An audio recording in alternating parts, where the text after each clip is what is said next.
రెడీయా?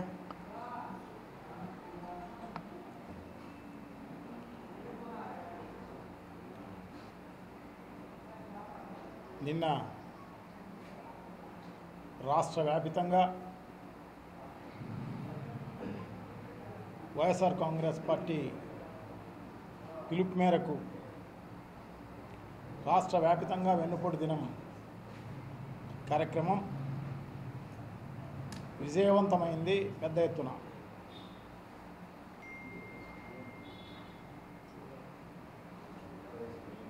ప్రజల బాధ, నిరాశ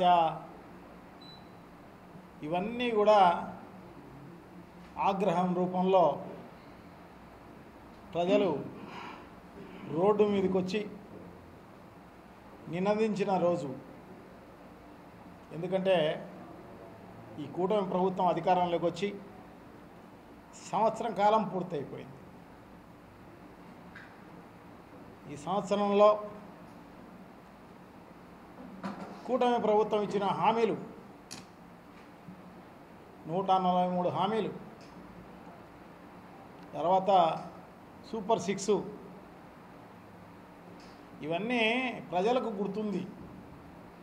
చంద్రబాబుకు గుర్తుందో లేదో తెలియదు, కానీ ఇచ్చిన వాళ్లకు చంద్రబాబుకు కానీ, పవన్ కళ్యాణ్ కానీ, నారా లోకేష్కి కానీ వీరికి ఎవరికి గుర్తున్నట్టు లేదు.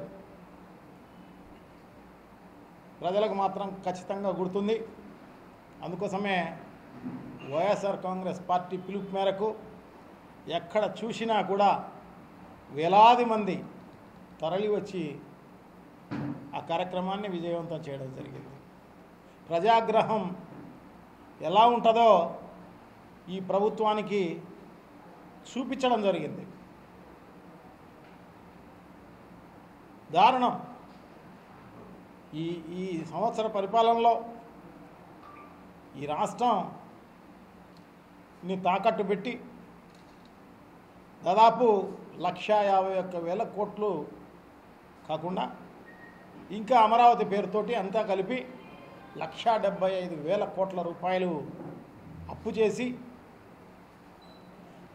ఈ రాష్ట్రంలో ఒక్క అభివృద్ధి కార్యక్రమం కానీ, చెప్పినేటి సంక్షేమ కార్యక్రమాలు ఒక్కటి అమలు చేయడం కానీ, జగన్మోహన్ రెడ్డి గారు గతంలో అమలు చేసిన మేనిఫెస్టోలో అమలు చేసిన దాంట్లో ఒక్కటి కూడా ఇచ్చిన పాపన పోలే. మరి ఈ డబ్బులన్నీ ఏమైనాయో ప్రభుత్వం ఖచ్చితంగా ప్రజలకు శ్వేతపత్రం ద్వారా చెప్పాల్సిన అవసరం తప్పకుండా ఉంది. ప్రజలకు తెలియాల్సిన అవసరం తప్పకుండా ఉంది. ఎందుకంటే ప్రజలను తాకట్టు పెట్టి, ఈ రాష్ట్రాన్ని తాకట్టు పెట్టి అప్పులు చేసింది ఏదో ఒక మంచి కార్యక్రమం చేయడం కోసం. ప్రజలు యాక్సెప్ట్ చేస్తారు. గతంలో జగన్మోహన్ రెడ్డి గారు నిజంగానే అప్పులు చేయడం జరిగింది. వాళ్ళు చెప్పినట్టుగా 14 లక్షల కోట్లు ఇవన్నీ కాదు, కానీ వాళ్ళే అసెంబ్లీలో చెప్పినట్టుగా, కాగు వాళ్ళు చెప్పినట్టుగా 5.5 లక్షల కోట్ల రూపాయలు అప్పు చేయడం జరిగింది. తప్ప వేరే ఏం కాదు. జగన్మోహన్ రెడ్డి గారు చేసిందంతా కూడా డీబీటీ ద్వారా, నాన్ డీబీటీ ద్వారా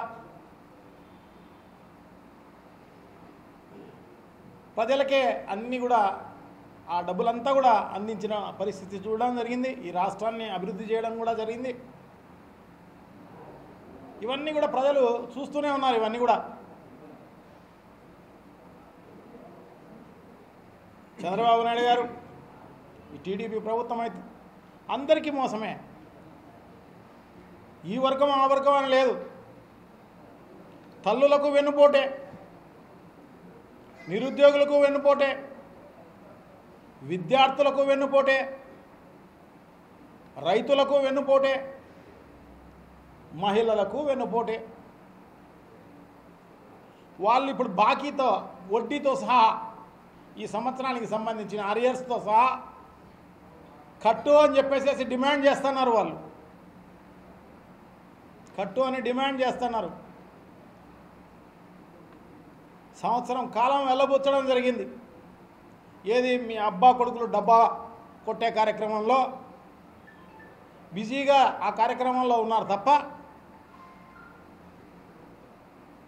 బిజీగా వైఎస్ఆర్ కాంగ్రెస్ పార్టీ నాయకులను కార్యకర్తలను సోషల్ మీడియా వాళ్ళను వీళ్ళందరినీ ఇబ్బంది చేసినారు తప్ప ఇంకొక పని లేనే లేదన్నమాట. రెడ్ బుక్ రాజ్యాంగం అనేది అదే మీకు ప్రిఫరెన్స్. ఇది తప్ప నుంచి వేరే చేసిన పనే లేదు. ఉన్న స్కీములు ఈగపోతివి, చెప్పినటివి ఈగపోతివి. దారుణంగా ప్రజలు మోసపోయి వాళ్ళందరూ కూడా రోడ్డుపైకి వచ్చి మాకు ఇవ్వాలి, మాకు కావాలి అని నినదించడం జరిగింది. బాబు షూరిటీ, మోసం గ్యారంటీ అని, వెన్నుపోటు గ్యారంటీ అని చెప్పి వాళ్ళందరూ కూడా పెద్ద ఎత్తున నినదించిన పరిస్థితి. చాలా దారుణం. లక్షల కోట్ల అప్పు చేసి ఒక్కరికి కూడా ఈకోకుండా అందరికీ వెన్నుపోటు పొడిచి ఈ రకంగా చేయడం జరిగింది. ప్రజలు ఖచ్చితంగా ఇది వెన్నుపోటే అని చెప్పేసి ప్రజలు భావిస్తున్నారు. అయినా చంద్రబాబు నాయుడు గారి జీవితమే, రాజకీయ జీవితం మొదలు దానికంటే ముందు కూడా వెన్నుపోట్లతోనే మొదలైంది. తెలుగుదేశం పార్టీని కైవసం చేసుకోవడం జరిగింది. ఎన్టీ రామారావు వెన్నుపోటు పొడిచి ఎన్టీ రామారావు పార్టీని కైవసం చేసుకొని చేయడం జరిగింది. ప్రజలు ఎన్ని కూడా గమనిస్తున్నారంతా. ఇప్పుడు ప్రజలందరినీ కూడా మోసం చేసే కార్యక్రమం. గతంలో 3 సార్లు ముఖ్యమంత్రిగా ఉన్నావు, 3 సార్లు కూడా నువ్వు చెప్పినట్టు ఎప్పుడూ అమలు చేసిన పరిస్థితి లేదు. ఇప్పుడు ఏదో జగన్ కంటే మేలైన పరిపాలన అందిస్తా, జగన్ కంటే మంచిగా సంక్షేమ కార్యక్రమాలు అందిస్తా అని చెప్పేసి మభ్యపెట్టి ప్రజలను మోసం చేసి ఇబ్బంది చేసే కార్యక్రమం అంతా కూడా చేసిన పరిస్థితి ప్రజలు గమనించడం జరిగింది. కాబట్టే నిన్నటి దినం ఎక్కడ చూసినా వేలాది మంది తరలి వచ్చిన పరిస్థితి మనం చూసాము అని చెప్పి తెలియజేసుకుంటున్నాం. నిన్న మొన్న అంతకుముందు మహానాడు జరిగింది కడపలోనే. ఇదేదో టీడీపీ అడ్డా అని చెప్పేసి మహానాడులో డబ్బా కొట్టడం జరిగింది. ఇప్పుడు వెన్నుపోటు దినం ఒక్క పిలుపుతో ప్రజలందరూ కూడా మీరు డబ్బా కొట్టడం జరిగింది. అది నిజం కాదు. ఈ రాష్ట్రమే వైఎస్ఆర్ కాంగ్రెస్ పార్టీ అడ్డా అని చెప్పి ప్రజలు ఈరోజు నినదించిన కార్యక్రమం జరిగింది. నీకు చేతనైతే ఇప్పుడు ఏదో గొప్పగా కొంత మీడియాలోనూ కొంత తెలుగుదేశం పార్టీ నాయకులు పెద్ద ఎత్తున జగన్మోహన్ రెడ్డి గారి విధ్వంస పాలన పోయింది, సంవత్సరం పూర్తయిన సందర్భంలో సంబరాలు జరుపుకుంటున్నారు అని చెప్పేసి చెప్తున్నారన్నమాట. ఆ పిలుపు సంవత్సరం పూర్తయిపోయింది, టీడీపీ ప్రభుత్వం వచ్చింది, కూటమి ప్రభుత్వం వచ్చింది, ఎన్డీఏ కూటమి ప్రభుత్వం, సో సంబరాలు జరుపుకుందాం రా అని చెప్పేసి ఒక పిలుపు ఇవ్వండి. ఎంత మాత్రం ప్రజలు పాల్గొంటారో చూద్దాం, మీకే తెలుస్తుంది. అంతెందుకు ట్రయల్ చూద్దామంటే ఇంకా రా మళ్ళీ రిజైన్ చేసి ఈరోజు ఎలక్షన్ పెట్టు, 175 సీట్లకు 175 సీట్లు వైఎస్ఆర్ కాంగ్రెస్ పార్టీకి రాకపోతే అడుగు మరి.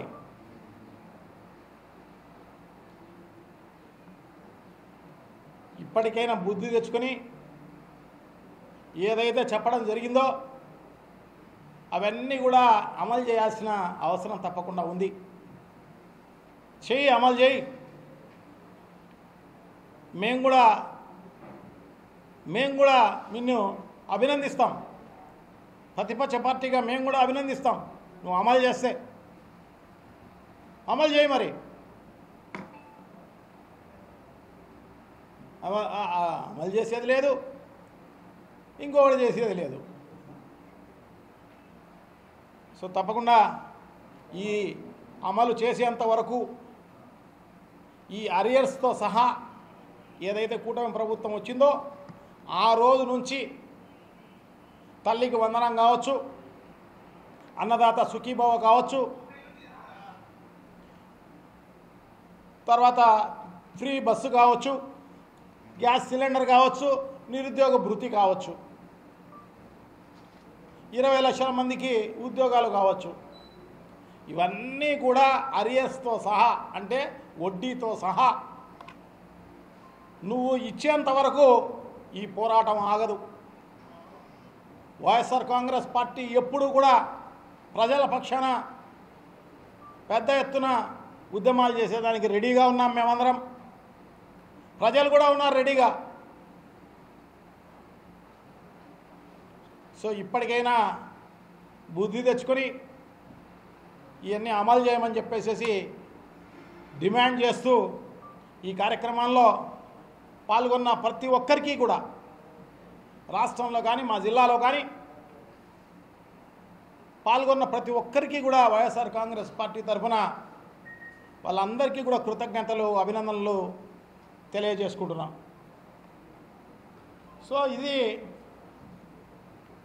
అరచేతిని అడ్డు పెట్టుకొని సూర్యుడిని ఆపాలనుకోవడం నిజంగా మూర్ఖత్వం. అలాగే వైఎస్ఆర్ కాంగ్రెస్ పార్టీని, ప్రజల ఆగ్రహాన్ని పోలీసుల ద్వారా ఆపాలనుకోవడం అంతే మూర్ఖత్వమని తెలుసుకోవాల్సిన అవసరం తప్పకుండా ఉంది. పోలీసులు ఉంటే చాలే ఇవన్నీ కూడా అనగదొక్కవచ్చు. ఇప్పుడైతే కేసులు పెడతాం కదా అందరిపైన, కుట్రబూని అందరిపైన, ప్రతి ఒక్కరిపైన, వీళ్ళపైన వాళ్ళపైన ఏం లేదు. ఇన్సిడెంట్లు జరగాల్సిన అవసరం లేదు. కొత్తగా ఇన్సిడెంట్లు క్రియేట్ చేసైనా అన్ని రకాలైన కేసులు పెట్టి నెలల కొద్దీ వాళ్ళని హింసించి జైల్లో పెట్టి చేస్తున్న పరిస్థితి అంతా కూడా ప్రజలు గమనిస్తున్నారు. నువ్వేం చేస్తున్నావో అన్నీ గమనిస్తున్నారు. తప్పకుండా నీకు బుద్ధి చెప్పే రోజు తొందరలోనే ఉంది అని చెప్పి తెలియజేసుకుంటూ సెలవు తీసుకుంటున్నాం. Thank you. నమస్కారం.